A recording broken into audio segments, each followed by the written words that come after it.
Dear learners, I really welcome to you all. Hope all of you are fine. Now, all of you are staying home. First of all, before times, I have introduced myself in front of you all. Now, let's talk about financial statement analysis. Today, I will discuss about financial statement analysis. This is the part of ratio analysis. Now, we have to go our lesson. প্রিয় শিক্ষার্থী, দেখো আজকে আমি আলোচনা করব আর্থিক বিবরণী বিশ্লেষণ, হিসাব বিজ্ঞান দ্বিতীয় পত্র, যেটা ইন্টার সেকেন্ড ইয়ারে আছে এবং অনার্স সেকেন্ড ইয়ার ম্যানেজমেন্ট ডিপার্টমেন্টে আছে। তারপরে হচ্ছে বিবিএস ফার্স্ট ইয়ারে আছে অ্যাকাউন্টিংয়ে, আর অনার্স সেকেন্ড ইয়ার ম্যানেজমেন্ট ডিপার্টমেন্টে ফিনান্সে আছে, হিসাব বিজ্ঞান ডিপার্টমেন্টও আছে ফার্স্ট ইয়ারে। দেখো আজকে আমরা মূলত আমি এইচএসসি 2020 সালের পরীক্ষার্থীদের জন্য আজকে এটা বিষয় নিয়ে কথা বলবো।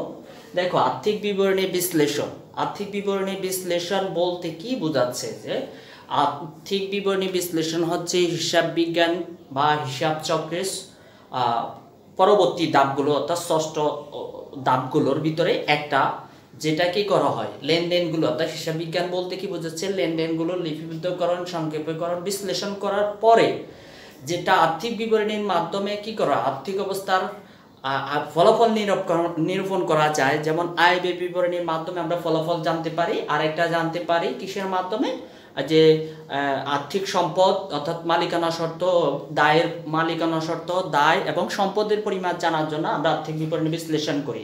তা আর্থিক বিবরণী বিশ্লেষণের 3টি ধাপ আছে, যেটা আমরা ইন্টারনাল ভাবে, 2টি ধাপ হচ্ছে ইন্টারনাল, আরেকটা হচ্ছে এক্সটার্নাল ভাবে অ্যানালাইসিস করি। তো প্রথমে আজকে আর্থিক বিবরণী বিশ্লেষণের আমরা 3টি ধাপ হচ্ছে, একটা হচ্ছে সমান্তরাল বিশ্লেষণ, অর্থাৎ বলা হয় হরিজন্টাল অ্যানালাইসিস, যেটাকে বলা হয়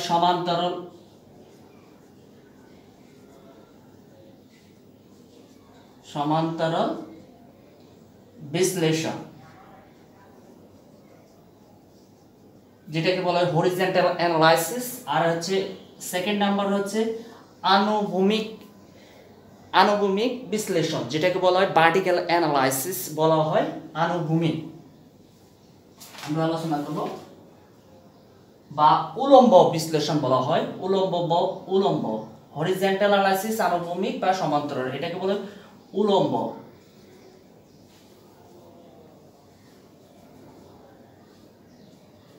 উলম্ব বিশ্লেষণ আমরা একটু লিখি,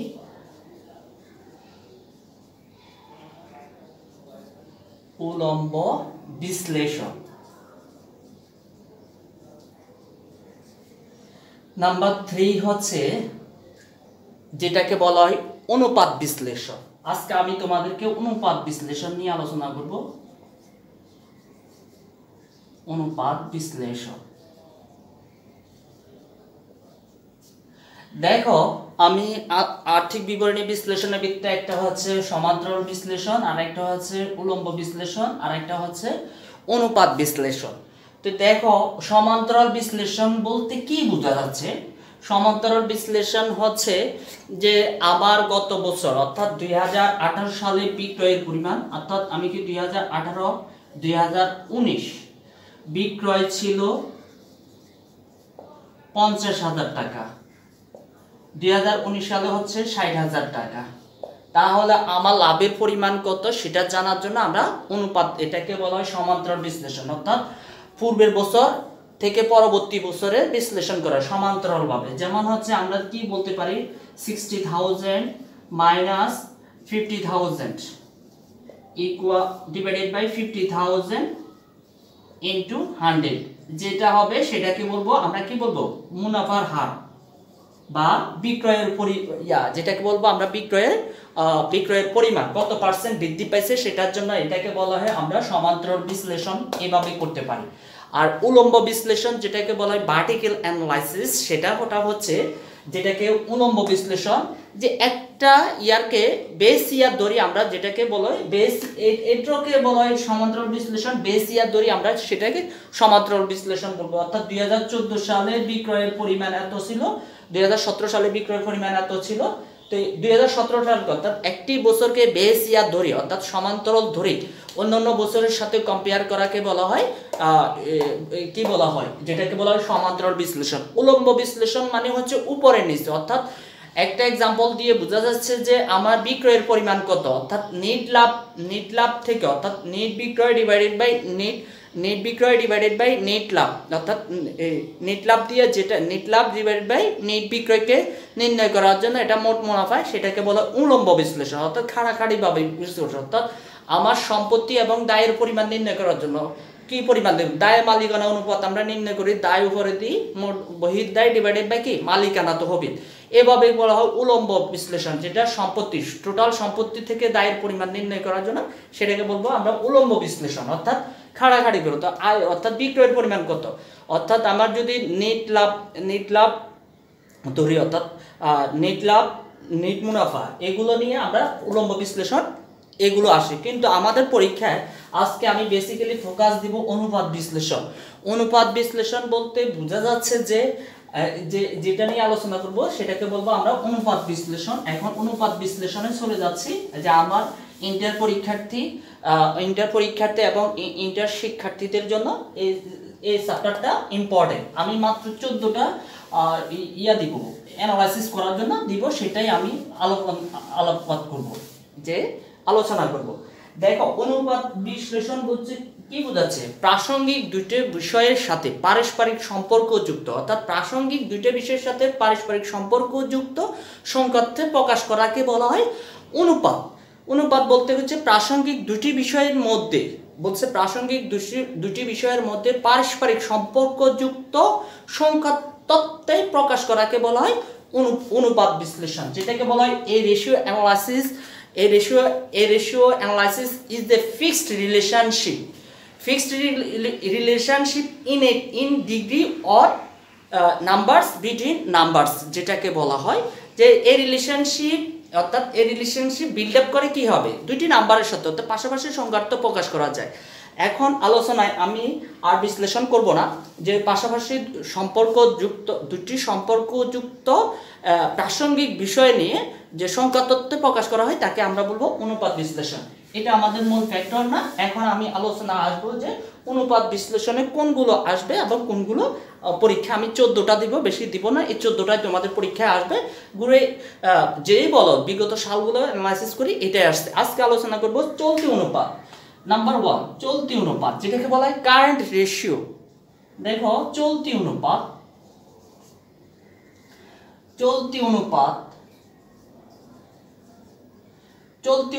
সমান চলতি সম্পত্তি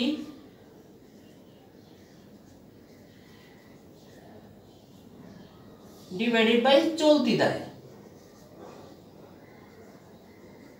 এটার আদর্শ মান হচ্ছে 2:1। দেখো চলতি সম্পত্তিগুলো কি চলতি দায় করে, যেই সকল সম্পত্তি 1 বছরের সময় ব্যবহার করা যায়, অর্থাৎ 1 বছর, অর্থাৎ 0 থেকে 1 বছরের মধ্যে যে সকল সম্পত্তি ব্যবহার করা যায় সেটাকে আমরা চলতি সম্পদ বলবো। আর চলতি দায় হচ্ছে যে সকল দায় 1 বছরের মধ্যে ব্যবহার করা হয় সেটাকে আমরা চলতি দায় হিসাবে কাউন্ট করব। অর্থাৎ চলতি সম্পত্তি ডিভাইডেড বাই চলতি দায়, এটার আদর্শ মান হচ্ছে 2:1। অর্থাৎ আমার সম্পত্তি যদি 2 থাকে, দায় থাকবে 1। অর্থাৎ আমার সম্পত্তি, আমার কাছে 2 টাকা আছে, 2 কোটি টাকার সম্পত্তি আছে, আমার দায়ের পরিমাণ 1 কোটি টাকা আছে, তাহলে এটাকে আদর্শ মান বলা হয়। এটা চলতি সম্পত্তির আদর্শ মান বলা হয়। চলতি সম্পত্তি কোনগুলো, দেখো চলতি সম্পত্তি নিয়ে আমি একটু মুখে আলোচনা করি, যেহেতু আমাদের অনেক হাতে নগদ ব্যাংকে জমা প্রাপ্য বিল, প্রাপ্য হিসাব, যেটা হচ্ছে হাতে নগদ ব্যাংকে জমা প্রাপ্য বিল, প্রাপ্য হিসাব, বিক্রয় খতিয়ানের জ্যার, প্রস্তুকৃত, যেটাকে বলা হয় প্রস্তুকৃত। আমি মুখে বলে যাচ্ছি, লিখলে অনেক টাইম চলে যাবে, আমি সেই জন্য মুখে বলে যাচ্ছি। হাতে নগদ, আচ্ছা লিখিয়ে দিই তোমাদেরকে, যে তাহলে হাতে নগদ, তোমাদের লিখে দিই হাতে নগদ ব্যাংকে জমা প্রাপ্য হিসাব।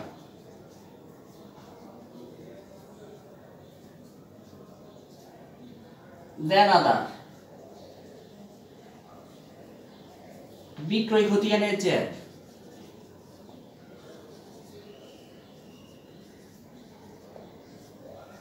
বিক্রয় খতিয়ানের জের, পুস্তুক ঋণ, পুস্তুক ঋণ, হাতে নগদ, ব্যাংকে জমা, প্রাপ্য হিসাব, দেনাদার, বিক্রয় খতিয়ানের জের, পুস্তুক ঋণ। সেম কথা বলা হয় প্রাপ্য নোট, প্রাপ্য নোট, প্রাপ্য বিল,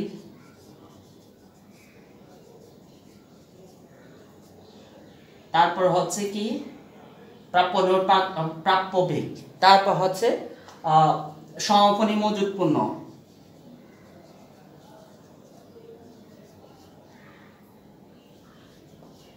মজুত পণ্য, অগ্রিম খরচাবলী,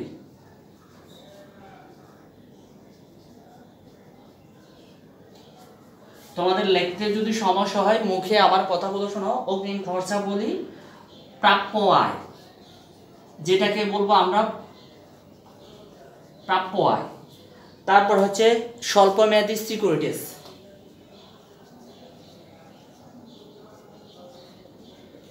মেয়াদী সিকিউরিটিজ।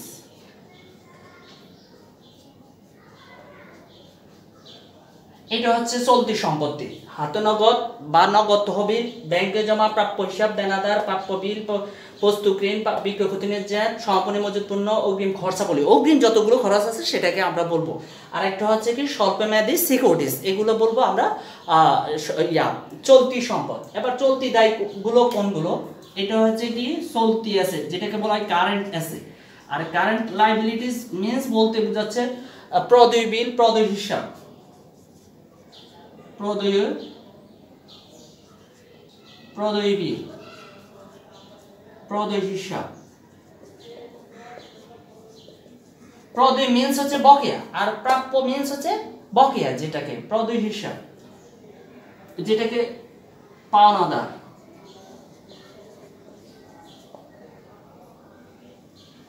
ক্রয় খতিয়ানের জের,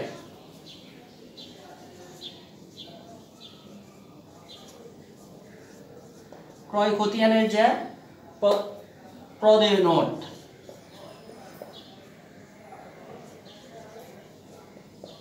প্রদেয় নোট। তারপর হচ্ছে ব্যাংক জমাতিরিক্ত,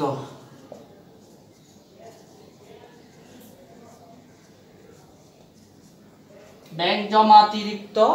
তারপর হচ্ছে আয়কর সঞ্চিতি,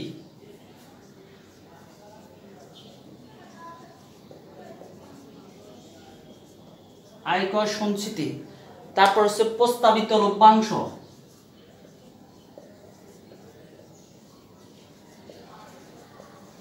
প্রস্তাবিত লভ্যাংশ, কর্মচারীদের কল্যাণ তহবিল।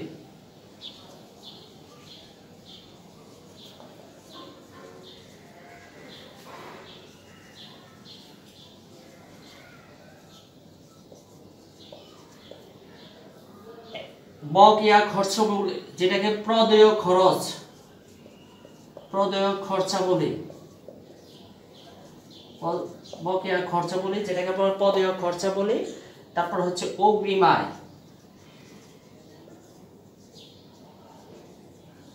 তোমাদের পরীক্ষায় এগুলো যদি বাইরে আসে, এই সম্পদ টোটাল সম্পদকে টোটাল দায় দিয়ে ভাগ করলে কি হবে, যে ফিগারটা আসবে সে তার সাথে কি করবা, এটার সাথে মনে করো 2.5 আসছে, তাহলে অনুপাত 1 দিবা।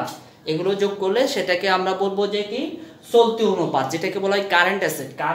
Current issue equal to current asset divide by current liabilities equal to, যেটাকে বলে স্ট্যান্ডার্ড মান হচ্ছে 2:1।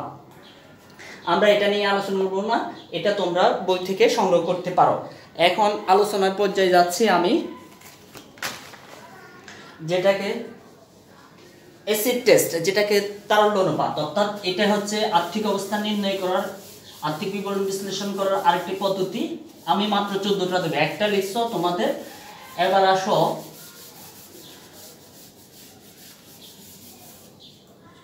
যেটাকে বলা হয় নাম্বার 2। একজন ব্যক্তির অনেকগুলো নাম আছে, যেমন হচ্ছে তরিত, তরল,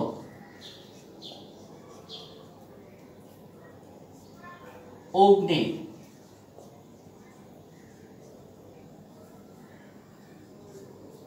acid test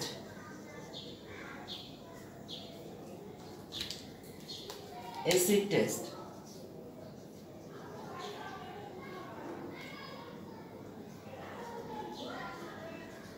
acid test quick ratio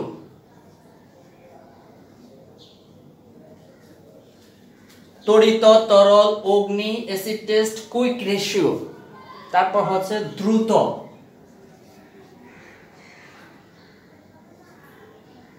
দ্রুত অনুপাত এটা পরীক্ষায় আসে তোমাদের ম্যাক্সিমাম টাইমে পরীক্ষায় আসে অনার্সের first year second year honours first ইয়ারের ডিগ্রি বিবিএসও আসে তারপর হচ্ছে BBS accounting principal of accounting এর ভিতর আছে তারপর হচ্ছে ম্যানেজমেন্ট ডিপার্টমেন্টে ফিনান্সে আছে এবং বলতে হিসাব বিজ্ঞান ডিপার্টমেন্টেরও ইয়াতে আছে যেমন অ্যাসিড টেস্ট বলা হয় তড়িৎ তরল অগ্নি অ্যাসিড টেস্ট কুইক অ্যান্ড দ্রুত অনুপাত বলা হয় এটার সূত্র হচ্ছে তরল সম্পত্তি যেটাকে বলা হয় লিকুইড অ্যাসিড তরল সম্পত্তি ডিভাইডেড বাই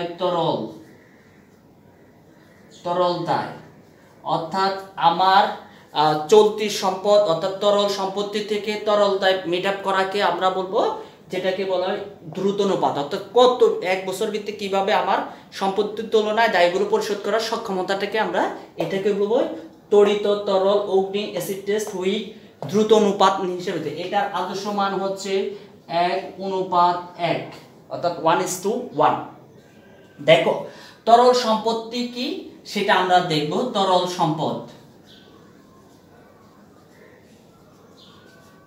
সম্পদ হচ্ছে চলতি সম্পদ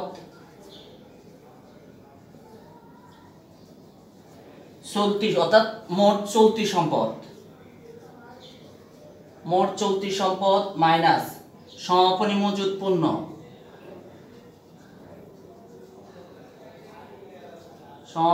মজুদ পণ্য মাইনাস অগ্রিম খরচা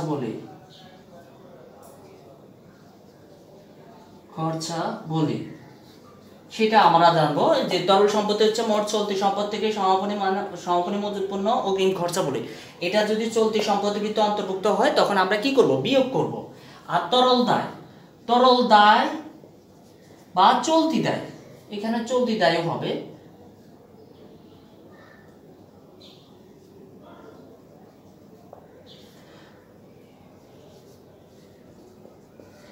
একটা জিনিস মনে রাখবা আগে তরল দায় ছিল যে চলতি দায়টাকে আমরা চলতি দায় থেকে কি বাদ দিতাম ব্যাংক জমাতিরিক্ত বাদ দিলে সেটাকে বলতাম আমরা তরল দায় হিসাবে কাউন্ট করতাম এখন চলতি দায়টাকেও বলা হয় তরল দায় হিসাবে কাউন্ট করা হয় যেহেতু ব্যাংক জমাতিরিক্ত আগে ছিল বিয়োগ দিতাম এখন বিয়োগ দেওয়ার পসিবিলিটি নাই এখন ম্যাক্সিমাম বইতে আগের নিয়মটাই ফলো করে বর্তমান নিয়ম হচ্ছে তরল দায় যেটা চলতি দায় হিসাবে কাউন্ট করা হয় ঠিক আছে তো এখন আমি আগেরটাও করে দিচ্ছি যে টোটাল অর্থাৎ মোট চলতি দায় যেটাকে বলে কারেন্ট লায়াবিলিটিস চলতি দায় মাইনাস ব্যাংক জমাতিরিক্ত এটা আগে আমরা বাদ দিতাম এখনো বাদ দিলে ইচ্ছা তোমরা যেটা যদি আগে ফরম্যাট ফলো করো কিন্তু এটা বাদ দেবো না অথবা মোট চলতি দায়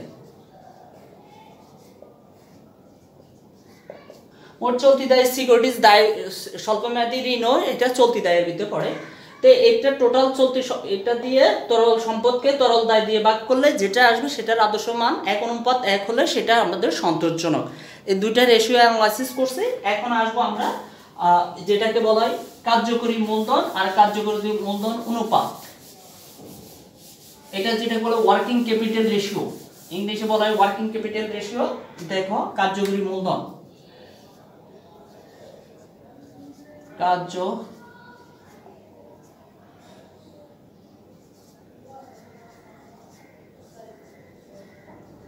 চলতি সম্পদ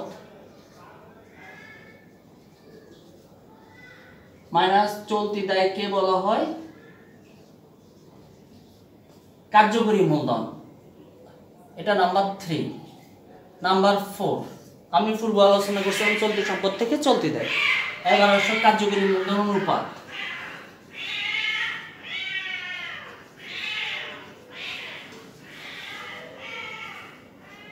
এগুলো পরীক্ষা আসে, যেটা অনার্স সেকেন্ড ইয়ারও আছে ম্যানেজমেন্ট ডিপার্টমেন্টে, যেটাকে বলা ওয়ার্কিং ক্যাপিটাল রেশিও। এটা কি হবে? কারেন্ট চলতি সম্পদ,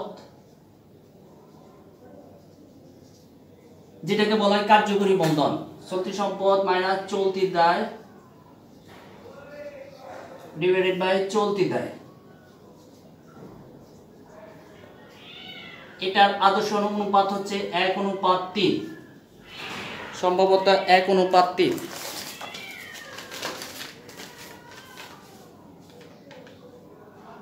না, 1:1। এটার অনুপাত হচ্ছে 1:1, যেটা চলতি সম্পদ থেকে চলতি দায় বা চলতি সম্পদ মাইনাস চলতি দায় ডিভাইডেড বাই চলতি দায়, অথবা কার্যকরী মূলধনও বলতে পারো। কার্যকরী মূলধন এটা নিয়ে আসতে পারো। এবার নাম্বার 4 কার্যকরী মূলধন আবর্তন অনুপাত।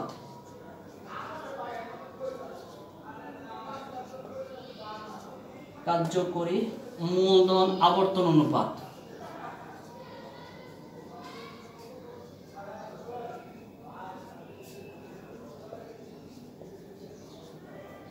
এটা হচ্ছে নেট বিক্রয় ডিভাইডেড বাই কার্যকরী মূলধন, যেটা আমি পূর্বে আলোচনা করছি।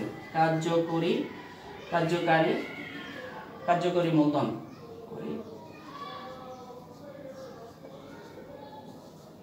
এটা 100 দিয়ে প্রকাশ করতে হয়, পার্সেন্টেজ দিয়ে কার্যকরী মূলধন নির্ণয় করার।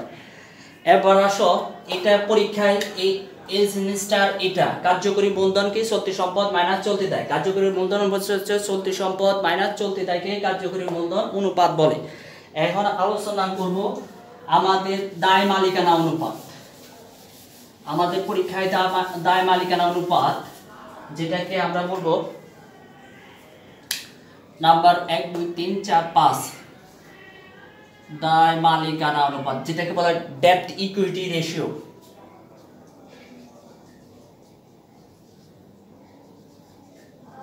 মালিকানা অনুপাত মোট বহির্দায়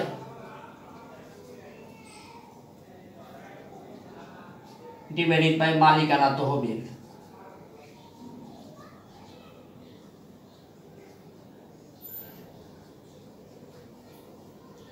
মোট বহির্দায় বলতে কি বোঝাচ্ছে?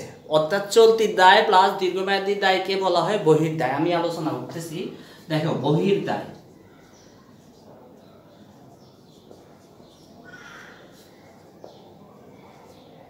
চলতি দায় প্লাস দীর্ঘমেয়াদী দায়,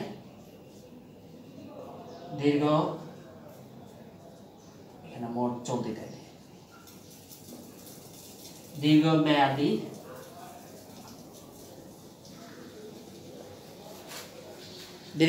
দায়, যেটা দীর্ঘমেয়াদী দায়ের ভিতরে আছে বন্ধকি ঋণ, ঋণপত্র, যেটাকে ভিতরে আছে বন্ধকি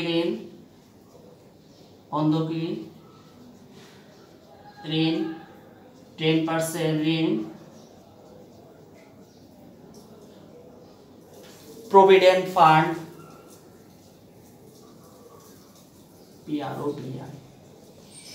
প্রভিডেন্ট ফান্ড, তারপর হচ্ছে কর্মচারী কল্যাণ তহবিল, যেটা প্রভিডেন্ট ফান্ড কল্যাণ তহবিল।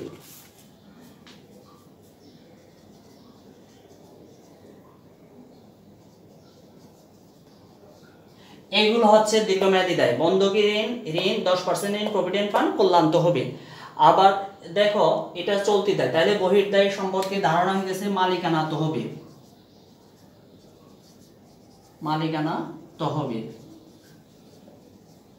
দেখো মালিকানা তহবিল বলতে বোঝা যাচ্ছে যে শেয়ারের মূলধন বা মূলধন, শেয়ার মূলধন প্লাস শেয়ার অধিকার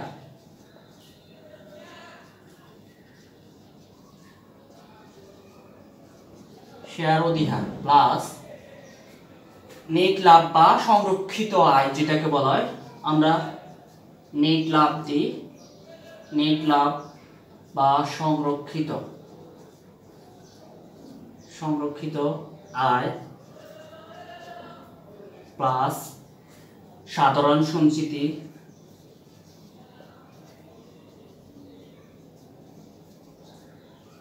অনাদায়ী পাওনা সঞ্চিতি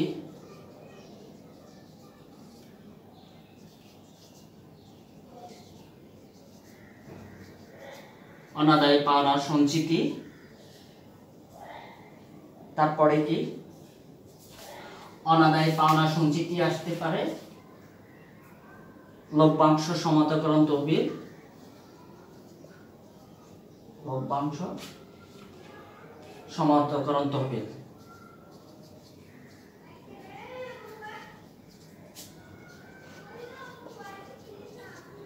লভ্যাংশ সমান্তরাল তহবিল, প্রতিপূরক তহবিল, নিমজ্জিত তহবিল। প্রতিপূরক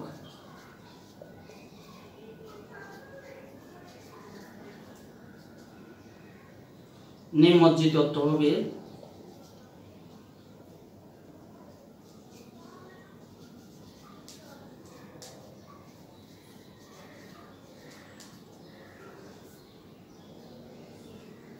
মূলধন সঞ্চিতি।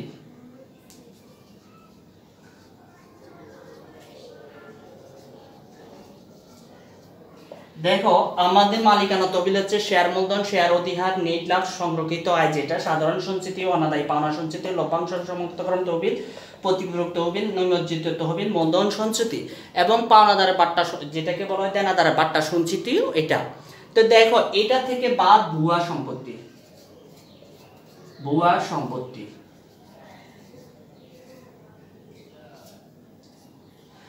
অর্থাৎ বাদ দিতে হবে ভুয়া সম্পত্তিগুলো। মালিকানা তহবিল থেকে ভুয়া সম্পত্তিগুলো এবার একটু আলোচনা করি, যেহেতু আমাদের বহির্দায় নিয়ে আলোচনা করা হয়েছে, এবার ভুয়া সম্পত্তি নিয়ে আলোচনা করি। যে ভুয়া সম্পত্তি হচ্ছে প্যাটেন্ট, ট্রেডমার্ক, প্রাথমিক খরচা বলে, যেটা এটা হচ্ছে অস্পর্শনীয় সম্পত্তি, অসম্মানিত বা ভুয়া অসম্মানিত খরচ বা বিলম্বিত খরচ যেটা বলবো, যেটা ভুয়া সম্পত্তি আমরা এটা কাউন্ট করব। ভুয়া সম্পত্তি যেটাকে বলা হয় কাল্পনিক সম্পত্তি বলা হয়, বা কাল্পনিক সম্পত্তি, কাল্পনিক সম্পত্তি বা অসম্মানিত খরচ,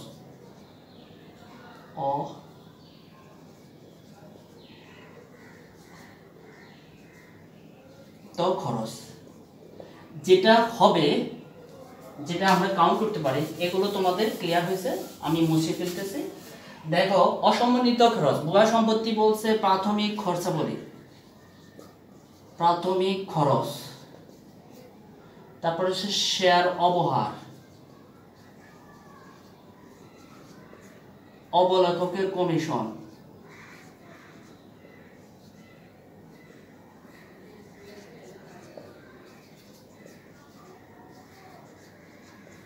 অবলেখকের কমিশন, তারপর হচ্ছে বাট্টা, গবেষণা খরচ,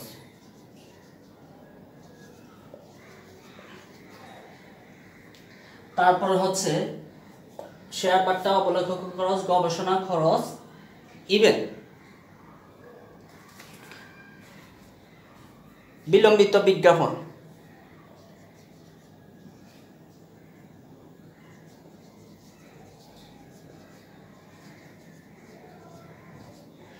দেখো প্রাথমিক খরচ, শেয়ার অবহার, বাট্টা, অবলেখকের কমিশন, গবেষণা খরচ, বিলম্বিত বিজ্ঞাপন বা অবলেখকের কমিশন বা দস্তুরি বলা হয়, দায় গ্রাহকের কমিশন বলা হয় বা দায় গ্রাহকের কমিশন। এইগুলো অর্থাৎ মালিকানা তহবিল থেকে, অর্থাৎ সাধারণ সঞ্চিতি, শেয়ার মূলধন, অতিরিক্ত মূলধন যেটাকে বলা হয় লভ্যাংশ সম্পত্তি, এগুলো থেকে ভুয়া সম্পত্তি বাদ দিলে সেটাই মালিকানা। আর বহির্দায় হচ্ছে চলতি দায় প্লাস দীর্ঘমেয়াদী দায়কে বহির্দায়। তাহলে আমরা দায়ী মালিকানা অনুপাত নির্ণয় করছি। দায়ী মালিকানা অনুপাতের আদর্শ মান হচ্ছে 1:2 অথবা 1:2 অথবা 1:3। অর্থাৎ আমার দায়ের তুলনায় মালিকানা কতটুকু আছে সেটা জানার জন্য আমরা কি করব, দায় মালিকানা অনুপাত। এবার আসো মূলধন গিয়ারিং অনুপাত, পরীক্ষায় আসে মূলধন গিয়ারিং অনুপাত।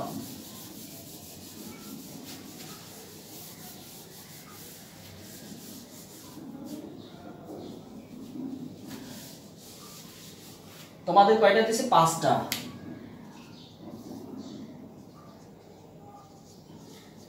মূলধন গিয়ারিং অনুপাত, যেটাকে বলে ক্যাপিটাল গিয়ারিং রেশিও, এটা পরীক্ষায় আসে।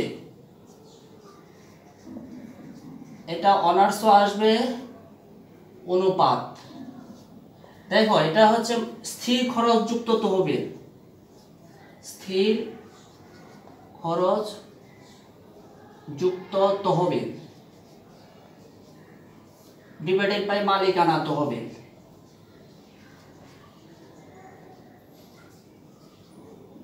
তহবিল দেখো এটার আদর্শ মান হচ্ছে মূলধন গিয়ারিং অনুপাতের আদর্শ মান, এক মিনিট,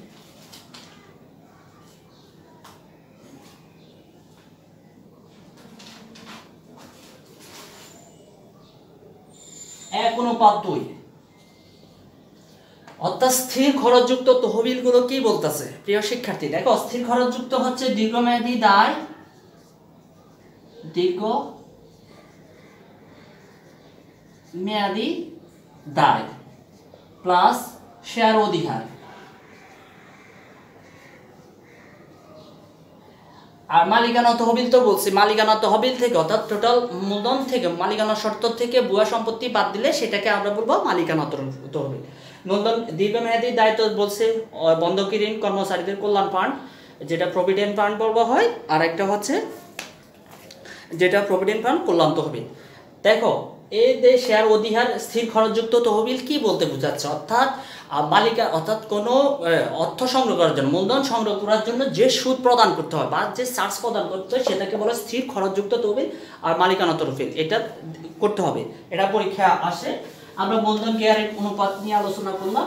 এবার আসো মোট লাভ অনুপাত।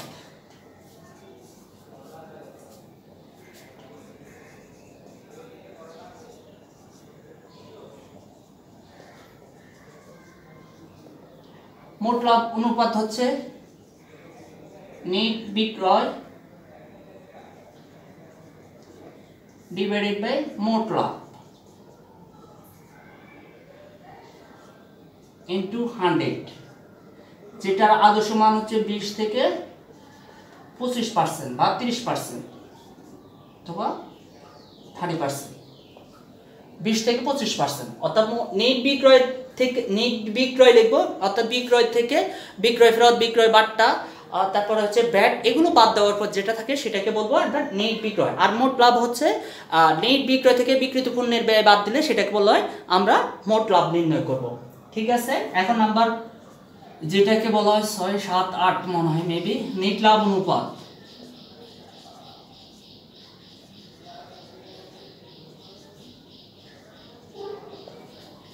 নেট লাভ ডিভাইডেড বাই নেট বিক্রয় ডিভাইডেড বাই নেট লাভ।